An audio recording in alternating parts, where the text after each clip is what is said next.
that would be great. I know a lot of you, but I know all of you, so I look forward to building cool relationships with all of you. So just really excited here. We're about 19 practices in just to get rolling and to play against teams in other colors than blue and white. So we are excited this Friday night to go to Pittsburgh and play Robert Morris in an exhibition game against Robert Morris there. A road game for us. All the proceeds, this is a Coaches versus Cancer game on Friday. All the proceeds will go to Coaches versus Cancer, American Cancer Society. One of Andy Toole's staff members, Matthew Sweet, his director of basketball operations, is battling lung cancer right now. So when Andy and I were talking late summer, I thought it would be a great opportunity for our guys to go play on the road and get ready for this season, but also to help Matt and his family in their battle against cancer. So we're going there. As for our team, every day is a different day, and then we're building this, and we're trying to really set our foundation of what we're trying to do and our style of play. But I've been really appreciative and excited about the steps our team has taken here this preseason. Just guys getting more familiar with each other, the way they're playing together, and how hard they're working. So we got a lot of work to do, like every team in the country, getting ready for their first game. But I see some pieces that I really like, and we still got a ways to go to get where we want to go. But I do like what we're becoming, and I think each week we've gotten better. I think we've had some really good days of scrimmaging and live action that has really helped us, form this team and understand what it's going to take for this team to win as we move forward. So excited to get going here this Friday night against an opponent, and of course very soon with the regular season. Start with John.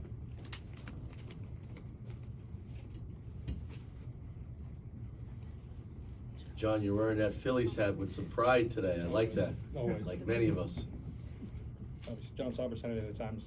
Mike, what do you think the offensive identity of this particular group is right now? I think number one is they really share the ball. So that to me is so when you get a new team and different pieces and guys showing up, and when you really hope they share the ball. Not everyone does that. What I do like about this group from day one, they've done a very good job of trying to make the right play, but sharing the basketball. A hot basketball, as I call it, is a harder one to guard. That has really helped this team grow. That for sure. And then I think we got to be able to shoot the ball at a high clip. We've had days where we've done that and given our guys confidence. I thought we did that in the summer, and even down in the Bahamas we did that. That's got to be our identity. We got to play with great pace, but we got to share the ball, and then we got to make shots. Mark and then Joe. Mark Brennan, Lines 247. Mike, nice seeing you again. With a team like this, with so many different faces, obviously you in a new place, a new coaching staff, how do you set expectations when you're this close to the season, and what are your expectations? Well, number one is win the day. It doesn't matter who we play next or what our schedule is coming up if we don't take care of today. And that's coach cliche as well, but it's the fact when you're a new coach and you're trying to build an identity and a culture, as people use that term. We have to be the hardest playing, the hardest rocking team there is.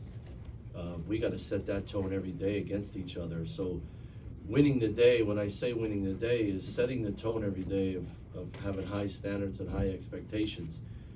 And when they're not, I got to call them out. I got to let the guys know that we got to do that over, or that's not good enough, or there's punishment, if you want to call it that, whatever. That these are the standards that we have to play at, and we have to act upon all the time to get where we want to go. Now, our expectations is put ourselves in a position to win the next game. Like that's always been my mentality. If you win the day and you take care of the next day, you start stacking some days. That's when you become better and better. That's really important to me. So And then it's my job every day to help these guys become a little bit better individually and as a team. Let's have a clear understanding of how we're going to do that. So, those are my expectations. Now, when it comes to Friday night, we want to win. And then the next time we put our uniform on, we got to find a way to win the game. I don't care who we play. That's always going to be our expectation. I don't care if we go on the road to the best teams in the country, which we will do. Find a way to win. It's not a best-of-7 series that day. It's just one 40-minute game. Find a way. And I've always been that way. Win the day, have high expectations and standards, and fight for that every day. And then have the guys really believe that on that one night in those 40 minutes, let's do what we're capable of doing. Joe and then Spencer. Joe Smeltzer, Nittany Sports Now. Mike, first off, I love that you're a Rage Against the Machine fan. I know you mentioned last week seeing them in Madison Square Garden. From a basketball, and obviously Ace has had a fantastic career. You've seen all of it, but players are evolving all the time. What changes have you seen in him since he's been at Penn State? Could be from a on the court or a leadership standpoint. And how are you expecting Penn State fans to see a different Ace Baldwin than what the player was at VCU that you coached for 3 years? Well, another year in college basketball, another year of maturity. I hope he's even more consistent than he was last year.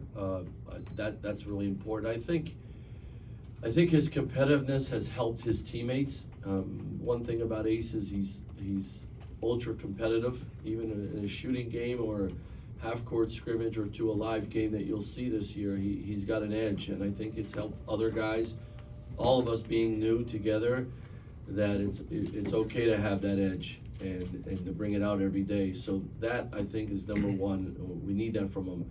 I think he's become a better shooter. I think he's become a better three-point shooter. We need to get him open three looks. As a guy that is also one of our primary ball handlers, he shoots the ball at a very high clip. So it would really help us if he got more open threes and off the pass threes, catch and shoot threes. So that's something I think he's improved on. And then, just like anything, you're better in your fourth year doing something in your first, second, and third. And let's use that experience. The biggest thing Ace is going to have to deal with this year is we're not going to win every game. He thinks we should win every game. And so his maturity and his leadership, he has to show us when we have a tough night or we have a tough first half. Is he going to lead? Is he going to lead when we have adversity? And as adversity strikes our team, like any team in the country, is he going to be able to lead us through that and out of that? And the best way to do that is together, but I want him leading the way. Seth and then Spencer. Sorry. Hi, Mike. Seth Engel, Daily Collegian. Another guy you kind of spoke glowingly of at Big Ten Media Day was Puff Johnson, a Pennsylvania guy. What was that like to get him over from UNC and to kind of share a similar path of, both being from Pennsylvania, coming back to the home state, and was there any relationship you guys had? Yeah, there's the pre-existing relationship with the Johnson family. As I recruited his brother Cam to Rice, came on an official visit of Rice down in Houston. And then, of course, Jimmy Martelli had a relationship with his family as well when he was out at Robert Morris in Pittsburgh and so forth. So we tried to recruit Puff going into his senior year, and he had a great summer that senior year. Of course, he goes to Carolina. So that existing relationship with his family definitely helped. When he went in the portal, we jumped right on him, and he was very excited getting back to Pennsylvania. He had a lot of friends here at Penn State, was very familiar with Penn State. I don't know if he had any road trips to Penn State, but if you talk to him, I think he did, which helped. And I think with Puff is number one is he is a high-level communicator. If you watch him, he is just his vibe. He's great positivity. He has great confidence, and I think that really is one reason why he was voted the captain by his peers. I think he makes everybody in the room feel very good about themselves, very comfortable. But he also has an edge about playing. He thinks he can win everything, and I like that. So it's been a great fit, and he's been a great leader for us, and I'm really excited he's here. He's been a lot of fun to coach. Hey, Mike, over here. Nice to meet you. I'm Nice to Spencer meet Ripchick from the Daily Collegian. So what was your pitch to the returning players to get them to stay, and how have they helped you and the new players get acclimated to Penn State? I really didn't give them a pitch. It's more they were going to be here because, with a good month before the semester ended. So it was our job as a staff to spend a lot of time with them and get to know them and have a lot of open communication. We got to spend time with them on the court. Kanye was familiar of how we played. His high school coach went to VCU. He was familiar with some of the guys on our staff and also just the style of play. With Jamil and Meach, we just spent time with those guys. Those three guys love Penn State. They had a great freshman year and they really enjoyed their time here. So I think that helped, but then they got to know us, that part. The other part is anybody that's returning to a program that needs 10 other spots, there's great opportunity. It's not like nobody left, right? And there was lots of opportunity, lots of playing time, and no matter what, 18 to 22-year-olds that are competitive athletes, if they have opportunity, they want to compete for it. And those guys, they right from the get-go, they wanted to compete. And as we brought guys in, they did a great job of making guys feel welcome here. But those three guys have worked really hard, without a doubt. So we spent a lot of time with them, and just even off the court, just time to get them to know us, get them to know me, how we do things, and I think it's been a good fit. Daniel and then Max. Mike, Daniel. Daniel Gown, Lines 24/7. You took Kanye with you to Big Ten Media Days, and it seems like that listening to him talk, he's taken a step forward and got a bit of a leadership role. And from that perspective, what have you seen from this growth from him in year two? And how will having someone like Ace, playing with someone like Ace, do you think that will help Kanye? I think it's helped both of them, Daniel. They're both dynamic ball handlers, and they play with pace and speed, and I think that helps both of them. They can help each other handling the basketball or against pressure, even though both of them probably don't need it all the time, but they're there to help each other. I think the biggest thing when Kanye came back for the summer, he was just all in. He wanted to be here. The style of play he was excited about, and I've held him to a high standard. I think he can continue to keep getting better and better. I thought he had a great summer and fall, and he could really make plays with the ball in his hands for he and his teammates, and continue to make the game easier. That's the goal I have for him his sophomore year. Is you have this. He's elite with his speed with the ball in his hands. Now, can you make the game easier playing at that speed? And that's the next step for him. But he's been very coachable. The moments that he's had that maybe he struggled in preseason practice, like we all do, everyone does, he's done a great job of owning it, understanding it, and trying to get better. And I've been really happy with him. He has an edge to him. He wants to compete. And I think as a basketball player, he's continuing to get better and better all the time. So when you have a guy like him that has, speed with the basketball that negates size, and he's tough and he can make plays, and then you have other guys like him on the court together, that gives you some, a dynamic approach that we need. Max. Hey Mike, Max Ralph with Max. All Penn State. How are you? Great. How are you doing? I'm doing well. Obviously, the guy who had this job before you left after just 2 years. What's your message to a fan base and a program that's looking for some long-term stability? Wait and see, right? No, I mean, I'm here. I'm here, and I guess I'll answer that. If you look at the contract, you see how I want to be here for a long time. Look, to be at a place like Penn State with the administration, I came here because of the belief Pat Kraft has in Penn State, the belief he had in coming after me, and the alignment of our president and our director of athletics, like that to me was huge. And the reason I came here, I knew a lot about Penn State. I knew more about Penn State than a lot of people, but talking to Pat and his team, it just had me so excited about the possibilities, what we can do. And it's an everyday approach, but I know a guy like him has my back, and he's been a lot of fun to work for in 6 months here, and he's excited about what we're trying to do, as we are, and those are the type of people you want to work for. So, my daughter's going to be playing lacrosse here next year. She'll be a freshman. My son can't wait to get up here next year and go to state high. There's a lot of neat things. I'm 2 hours from my mom. I've seen my mom in the last 6 months, more than I ever have since I got it, in this crazy business, and so that's been a lot of fun. Now there's a lot of people in Schuylkill County coming up here the last 6 months that haven't. I don't know if that's good for Center County or not, but it's been really cool to have everybody from home a part of this, and it's been a blast. So I am locked in. We have a lot of things we need to do to make this program better. Some of it's short term, some of it's long term. I'm in it for the long haul. I'm excited about that. And I said this from the first day I got here, we're going to build this to last. We just don't want to be a flash in the pan. We want to build it to last. And it's everyday approach, but stacking days on top of each other.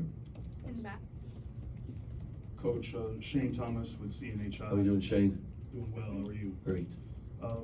You talked about your dynamic guard play, but one of the dimensions I wanted to talk about is Leo Boyle and Zach Hicks being tall shooters. Having guys that can attack and collapse the defense, how important is it to have tall shooters to be able to spread the floor? Yeah, it's huge, and I would put Puff Johnson in that category as well. Having those guys with length and size and toughness, but also can stretch the floor and create great spacing, allows some of your dynamic guards more space to get downhill. That's got to be huge for us all year long. So we got to make shots to space the floor. That means we put multiple shooters out there. To be considered a shooter, you got to make shots in game action. I think these guys have done it in the past, but we got to do it at a high clip.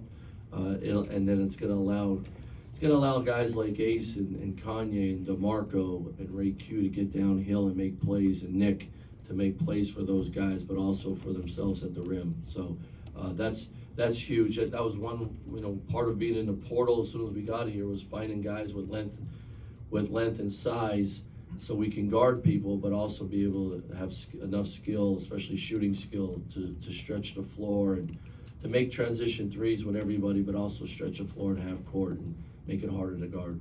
Ben. Hey, Mike, I did not follow the instructions. That's Right. You're pretty close, I had man. one job, but Ben Jones, State College Johnson.com. Good to see you again. To see you. Recruiting classes, you have to meet 3 or 4 guys and their families and get to know everybody's name. When you have an entire roster of guys, is there a process for, like, your name's Zach and your mom's name is Tammy? This just sort of like relationship building of the little things about guys that you need to know to kind of earn their trust. And is that different this time around than maybe when it's just 2 or 3 guys? No, it's just what we do. It's a great question, and lots of people have been asking me that. How are you getting to know everybody? And I'm like, what do you mean? It's what we do. For these guys to give me and our program and each other everything they got, the first thing that they want to know is, Coach, you got my back. Do you care about me? So that's our job as a coaching staff, is spending time with these guys on the court or off the court, just hanging out and just shooting it in the training room, in the weight room, walking in the lounge, spending time with these guys, grabbing somebody, say, what are you doing? Let's go get some wings. That sounds like not a big deal, but when that player knows it's just Coach and I, or 2 coaches, or a GA, and we're just sitting around being normal people, and they see that side of me instead of the side with the whistle in my hand, that's more important than anything that we're doing. So I think I might have said this, but this is where it goes to. When I became a head coach at 25, Jody and I were engaged. Jody was 24.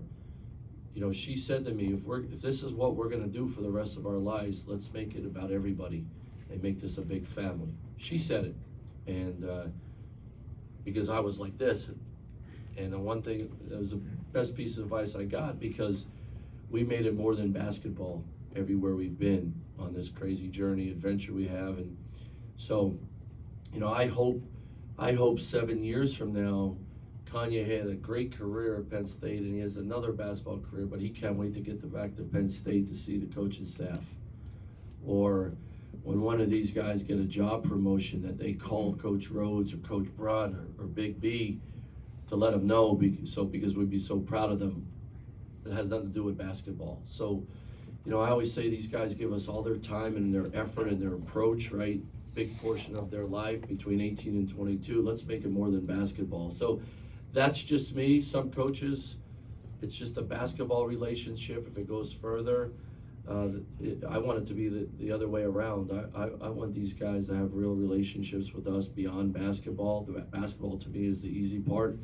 That brought us all together. But I've had conversations with some of these guys since I've been here now that have been a lot deeper than just basketball, and I think that's what we're here for. So that's how we get it. That's how we get it going. That's how we start this thing. Let's make it more than just basketball while we're here. We're putting all this time and effort to get an unbelievable degree from a great university, playing big time basketball. Let's make it more meaningful so it's a lot of fun. Hey Coach, Riley Holsinger from WTAJ. Nice to meet you. Hey, how you doing? Doing well, how are you? Great. So my question for you, talked about building up this program and winning the day. What goes into consistently building a program that's going to be playing in big games come March? Number one is have a plan, right? Have a plan in everything we do. So we have a plan for our day as a staff.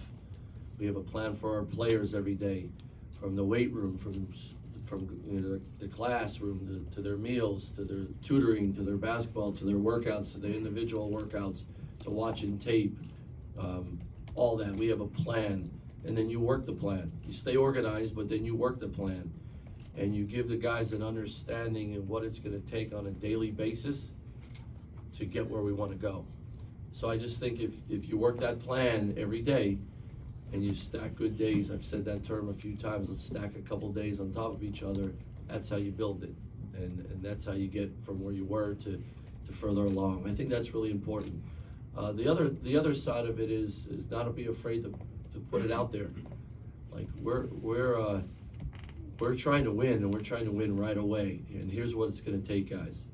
This drill right here on defense, you have to do this drill at a high level, because in live action against another team, it's going to be really, really hard. Let's make this drill as hard as it can be so it translates to games. And everything we do translates to a 40-minute game of finding a way to win that game. And that's part of the plan. Hey, Anyway, Hey, what's up, man? Nate Bauer. How we from doing? Blue Illustrated. I'm good. How are you? I'm doing great. Good. Doing great. How did the schedule come together, the non-conference schedule?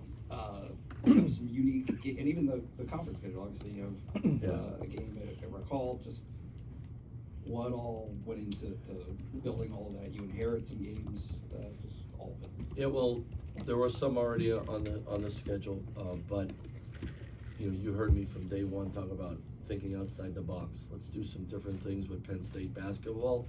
Maybe that's been done in the past. It's been pretty cool. Let's repeat it, or let's try to find, some other things, other ideas, and let's throw it up against the wall and see what sticks. So, Jimmy Martelli, one of our assistant coaches, he's coordinator of scheduling.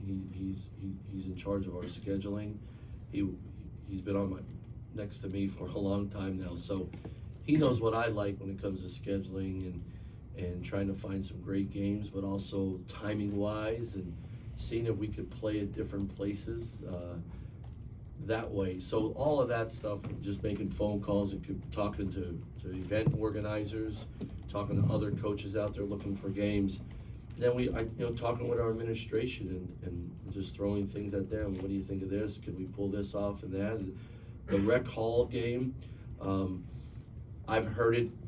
Everybody talked. I remember. I think it was '93. I remember sitting in my dorm room watching Penn State, Indiana playing Rec Hall, and one of my best friends was right at half court. He was out on the court during the game because when the ball went down that way.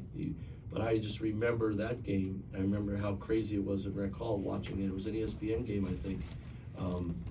But watching that game and I thought we got screwed that game too. But I just remember that. I remember seeing a game when I was a little kid. My dad brought me up to a game here. I think we played Temple. I was little, but I just remember that. So Rec Hall's a pretty cool place. And then seeing some of the pictures from the other sports there and how packed it is, what a cool old school vibe it has. Let's see if we could do that. Why not? Let's give it a shot. So that's where that came, and appreciate the administration really looking into it and seeing how they can pull it off, and we're gonna play a Big Ten game in there. It should be a lot of fun. The Madison Square Garden game, you know, who doesn't want to play a college basketball game there, or coach a game there, or play a game there? So concerts are really good there, but basketball games are even better there at Madison Square Garden. So we were going to go play in Atlanta. It fell through in the Atlanta Hawks arena. So we just got on the phones and started working stuff, and I talked to Damon Stoudemire, the new coach at Georgia Tech, and said, I think this might be an option. Is it something you're interested in? He was all for it as well. So we'll always try to figure things out like that. And in the future, we're going to try to play at different venues as much as we can and have some fun with it. I'm Mike, Leroy Boyer, Hey, Leroy, Pottsville Republican. you're following me around, man. I am, third time in a week or so. Hey, talk about bringing the Mike Rhoades intensity, 40 minutes of style of play to the Big Ten, and how much having Ace along makes that transition easier. Well, I think having Ace and Nick Curran, they just could give the guys a heads up, like this is how coach does it. You know, I guess, Leroy, I think it was like the second or third practice, there was something going on in practice, and Nick just goes, hey, that's not how coach does it, let's go. And just different things like that. I think Ace and Nick help with that, and they just know me and they know how we do certain things, from a drill to how our terminology and all that. I think it's like, the term I use, it's like having a TA in a class. Those guys are the teaching assistants because they've been through this before, but they still got to take care of it and do their job as well. The intensity part, look, it's just the way I was raised, and it's the way I was coached. You do things as hard as you possibly can all the time, and until you can't do it anymore, and then I bet you can find some more. There's a little bit more in the tank. So we're gonna play really hard. We're gonna be intense with our approach. We're not gonna back down from anybody, and you know, that's the part of competition that's you know, so enjoyable and so fun. But you better have an edge at this level to compete, and we got to make sure we work on that every day. So that's just, you know, my dad used to always say to me, if they're keeping score, make sure you win. I remember him saying that to you, hey, make sure your team wins if they're keeping score, if the scoreboard is on. And so we have that approach every day. Make your team win and impact winning. That's important. Coach Rhoades, John Drager, Penn State Com Radio. How are you Hey, doing? John, today? how you doing? Doing all right. Great. I don't know if you look at KenPom analytics or anything, but I noticed that your tempo is up into around the 100s range. Compared to last season when the team really slowed down the pace and utilized booty ball a lot, what have you seen from players like Kanye and Jameel Brown, who learned through that slow pace early on in their careers and try to get them up to tempo with your style of offense? Well, Kanye, that's not a problem because we got to let him go. We got to let him go, and he's just naturally fast and quick with the basketball. It's amazing. Kanye's faster with the ball in his hands than he isn't. We got to work on that. But there's a lot of guys like that, and he'll play fast and aggressive because he can get downhill. So we're just working on it all the time. The other thing is, like a guy like Jameel and some of his teammates who are like him. You know, if you could run and play in pace, especially when you're a shooter, that's when the defense is scrambling. They get in rotation, or you get to the 3-point line quicker than the defense gets set. And with guys that give the ball up, you get shots, and you get easier shots. Transition threes are easier shots for many guys. Jameel's one of them. But if you run hard and you play with pace, you'll have more opportunities for those transition threes. So we definitely, I think that's to our advantage. We have to play much faster than Penn State played last year, or that we played at VCU last year. I think that is a huge topic for us every day. How can we continue to play fast and be aggressive and put constant pressure on the defense? Because we don't want to always just be playing in a quarter-court offense against, you know, a team that's going to be bigger and more physical than us. Last question. Hey, Coach. It's Joe Tuman with the Daily Collegian. Hey, How's it Joe. going? You mentioned Puff earlier, coming over from North Carolina. Also, DeMarco Dunn as well. Just with their winning experience, you know, making an NCAA championship. Just how do you think they can impact the rest of the locker room with their winning experience? just being here already, they've, experience, right? They have experience and they've been in big games before, environments before. They can share that knowledge and experience with their teammates.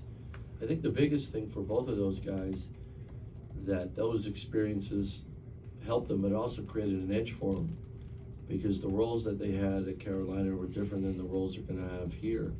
So let it out, man. Let it out, and we need a lot from both of them. And they know the confidence I have in them. I think both of them could be very good players for us, but also we're all gonna enjoy watching them play, because they play so hard and they're physical and they're aggressive and they wanna win. So I think they fit me and they fit, what we're trying to build. But they're two great kids. They've both been very, very coachable and they're a big part of what we're trying to do. So just being at a place that has strong tradition like Carolina, they can come here and share some of that stuff here, and some of the things they've gone through, good and bad, are gonna help them here, build this thing the right way. Thank you, Coach. You got it.